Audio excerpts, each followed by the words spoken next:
JDU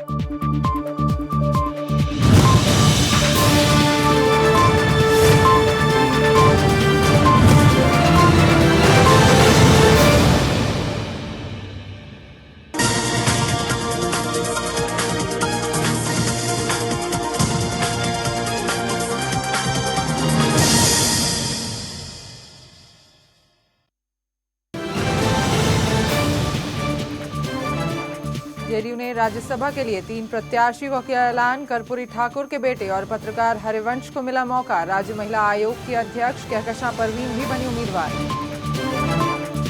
Purnia में कपड़ा व्यवसायी का पुत्र लापता, कल शाम से नहीं पहुंचा घर। परिजनों ने कराया मामला दर्ज, अपहरण की जताई आशंका। सीता सोरेन पर कसा शिकंजा, हाईकोर्ट ने गिरफ्तारी पर से रोक हटाई। सीबीआई कभी भी कर सकती है गिरफ्तारी।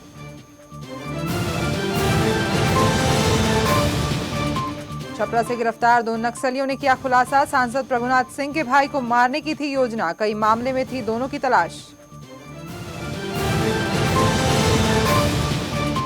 और तीसरे वनडे में न्यूजीलैंड की शानदार बल्लेबाजी, 111 रन बनाकर गुप्टिल आउट। भारत को सीरीज बचाने के लिए जीतना जरूरी। नमस्कार, आप देख रहे हैं भविष्य न्यूज और इस बुलेटिन की शुरुआत करते हैं। पूर्णिया के गुलाब बाग में कपड़ा व्यवसायी के बेटे का अपराधियों ने अपहरण कर लिया है। बताया जा रहा है कि राघव नाम का ये लड़का दोस्तों के साथ क्रिकेट खेलने गया था, लेकिन देर रात तक घर नहीं लौटा। इसके बाद परिजनों ने उसके गायब होने का मामला दर्ज कराया। घटना की जानकारी मिलने की सांसद उदय सिंह उर्फ पप्पू सिंह ने लोगों से इसकी जानकारी ली और परिजनों को उसे खोजने में मदद का आश्वासन दिया। राघव के गायब हो जाने से घर में सन्नाटा पसरा हुआ है। पुलिस अपराधियों को पकड़ने और राघव को खोज निकालने के लिए लगातार छापेमारी कर रही है। घर से निकला था, निकलने के बाद हम 1 बजे तक उसका खोज किए नहीं। 1 बजे उसका फोन, 1 बजे से उसको फोन लगा रहे हैं, फोन उसका नॉट रीचेबल आ रही है। लोगों को शाम को ही संदेह हुआ कि कुछ गड़बड़ है, तब से प्रशासन भी हरकत में आई। हम सभी लोग ढूंढ रहे हैं, घर के लोग भी ढूंढ रहे हैं। अभी तक कोई ऐसी जनता दल यूनाइटेड ने शुक्रवार को 3 उम्मीदवारों के नाम राज्यसभा के लिए घोषित कर दिए। इसके साथ इन तीनों का राज्यसभा जाना पक्का हो गया है। जिनके नाम घोषित किए गए हैं उनमें बिहार के पूर्व मुख्यमंत्री कर्पूरी ठाकुर के बेटे रामनाथ ठाकुर, पत्रकार हरिवंश और बिहार महिला आयोग की अध्यक्ष कहकशां परवीन शामिल हैं। पटना में जेडीयू के राष्ट्रीय अध्यक्ष शरद यादव ने इन नामों की घोषणा की। कहकशां परवीन ने पिछले विधानसभा चुनाव में जेडीयू के टिकट पर कहलगांव सीट से चुनाव भी लड़ा था, जिसमें उनको हार मिली थी। गुरुवार को जेडीयू ने अपने 3 मौजूदा सांसदों साबिर अली, शिवानंद तिवारी और एनके सिंह को दोबारा राज्यसभा नहीं भेजना तय कर लिया था। पार्टी ने इन तीनों सांसदों को साफ संकेत दे दिया था कि सांसद बनना है तो लोकसभा चुनाव लड़िए। जेडीयू के राष्ट्रीय अध्यक्ष शरद यादव और मुख्यमंत्री नीतीश कुमार के बीच गुरुवार की रात हुई बातचीत में नए उम्मीदवारों को राज्यसभा का टिकट देने पर मोटे तौर पर सहमति बन गई थी। राज्यसभा चुनाव 7 फरवरी को होंगे। जननायक कर्पूरी ठाकुर की जयंती पर मुख्यमंत्री नीतीश कुमार समस्तीपुर स्थित कर्पूरी ग्राम पहुंचे और उन्हें भावभीनी श्रद्धांजलि अर्पित की। जनसभा को संबोधित करने के दौरान छात्रों और युवकों ने नीतीश कुमार के खिलाफ नारेबाजी की। छात्राओं ने मांग करते हुए कहा कि कॉलेज के सामने से बस अड्डा हटाया जाए। वहीं सांख्यिकी, रोजगार, युवकों ने स्थायी नौकरी की मांग की। इस पर नीतीश कुमार भड़क गए और मंच से ही कहा कि नारेबाजी करने से कुछ नहीं होगा, जो वो कहेंगे वही होगा, दूसरे के बहकावे में ना आए। हर चीज की प्राथमिकता है। आज हमारी प्राथमिकता है सबको भोजन मिले, खाद्य सुरक्षा 1 फरवरी से लागू करेंगे। हमारी प्राथमिकता है कि जितने ही चोर बेईमान सरकारी सेवा में है सबको पकड़ के बंद करें और उनको नौकरी से बर्खास्त करें। राज्यसभा चुनाव हॉर्स ट्रेडिंग मामले में आरोपी सीता सोरेन को हाईकोर्ट ने राहत नहीं मिली। झारखंड हाईकोर्ट ने सीता सोरेन की गिरफ्तारी और कुर्की जब्ती पर से रोक हटा दी है। इसके बाद सीबीआई को ये छूट मिल गई है कि जांच एजेंसी जब चाहे सीता सोरेन को गिरफ्तार कर सकती है। यदि गिरफ्तारी नहीं हो पाई तो सीबीआई कुर्की जब्ती भी कर सकती है। बता दें कि सीता सोरेन जेएमएम सुप्रीमो शिबू सोरेन की पुत्रवधू हैं। उन पर सीबीआई के गवाह के अपहरण करने का भी आरोप है।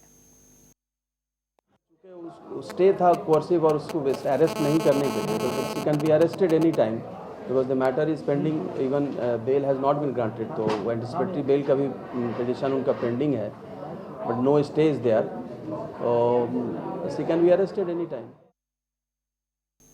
रांची की सीबीआई कोर्ट ने जेडीयू नेता और पूर्व सांसद जगदीश शर्मा को 4 साल की सजा सुनाई है। साथ ही उन पर 4 लाख रुपए का जुर्माना भी लगाया है।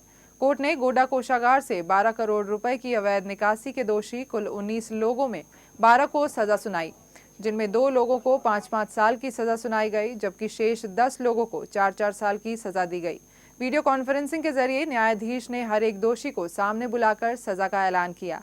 अंत में जगदीश शर्मा को बुलाया गया, जिन्हें 4 साल की सजा और 4 लाख का जुर्माना भरने का आदेश दिया गया। बचाव पक्ष के वकील का कहना है कि सीबीआई की स्पेशल कोर्ट के इस फैसले के खिलाफ वो हाई कोर्ट में अपील करेंगे।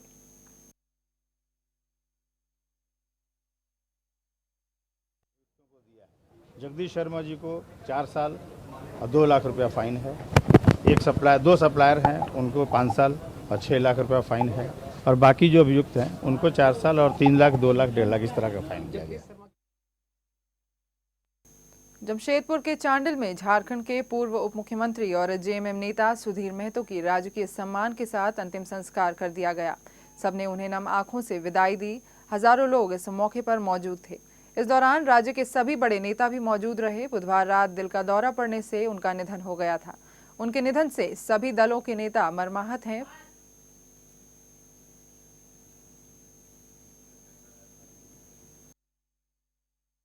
छपरा के परसा थाना क्षेत्र से 2 नक्सलियों को पुलिस ने गिरफ्तार किया। बरामद दस्तावेजों और पूछताछ से खुलासा हुआ है कि महाराजगंज के आरजेडी सांसद प्रभुनाथ सिंह के छोटे भाई दीनानाथ सिंह को मारने की योजना थी। उनके सरगनाओं द्वारा भेजे गए पत्र में भी दीनानाथ सिंह के साथ और कई लोगों को मारने का जिक्र है। सांसद के भाई दीनानाथ सिंह छपरा के चर्चित शख्स में से एक हैं। उनके ऊपर भी कई सारे आरोप में लंबित हैं। पुलिस की गहन पूछताछ में इन दोनों ने कई नक्सली वारदातों में अपनी संलिप्तता स्वीकार की है। उनके पास से 2 देसी कट्टा, 4 जिंदा कारतूस, लेवी के 80,000 रुपए, 4 मोबाइल, 1 नक्सली किताब और कई महत्वपूर्ण दस्तावेज बरामद किए गए हैं। प्रेस वार्ता के दौरान नक्सली रामबाबू ने हथियार को अपना न बताकर पुलिस की कार्यशैली पर प्रश्न चिन्ह लगा दिया है।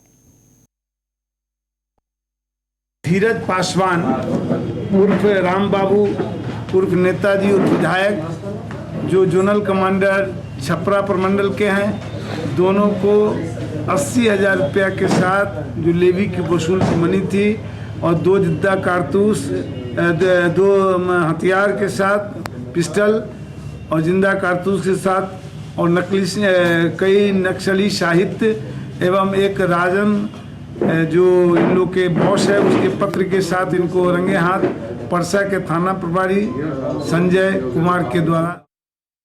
पटना सिटी के अगमकुआं थाना क्षेत्र के टीवी टावर के पास जल संसाधन विभाग के retired chief engineer Ramvilas Chaudhary के घर पर आर्थिक अपराध इकाई की टीम ने छापेमारी की।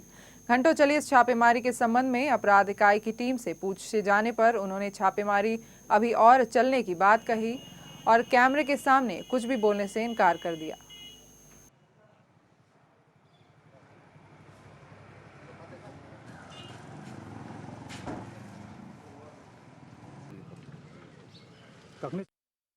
नरेंद्र मोदी को लेकर भले ही जेडीयू में नाराजगी हो, लेकिन पार्टी नेता उमेश कुशवाहा के कार्यक्रम में मोदी का जमकर जयगान हुआ।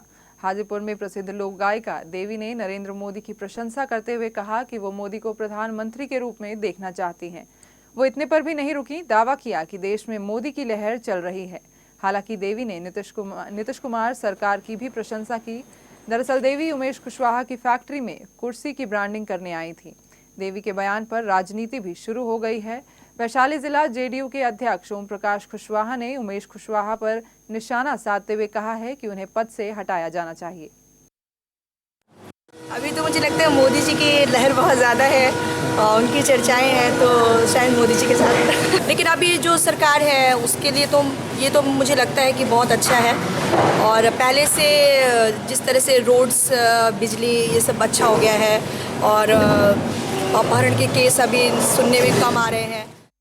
हमारे एक जिले के यहाँ अध्यक्ष थे अति पिछड़ा के, तो मोदी जी के कार्यक्रम में चल गए तो उनको पद से हटा दिया गया। तो ये तो बजाबते कार्यक्रम करा रहे हैं वहाँ बैठा के, और उसमें नरेंद्र मोदी का गुणगान हो रहा है।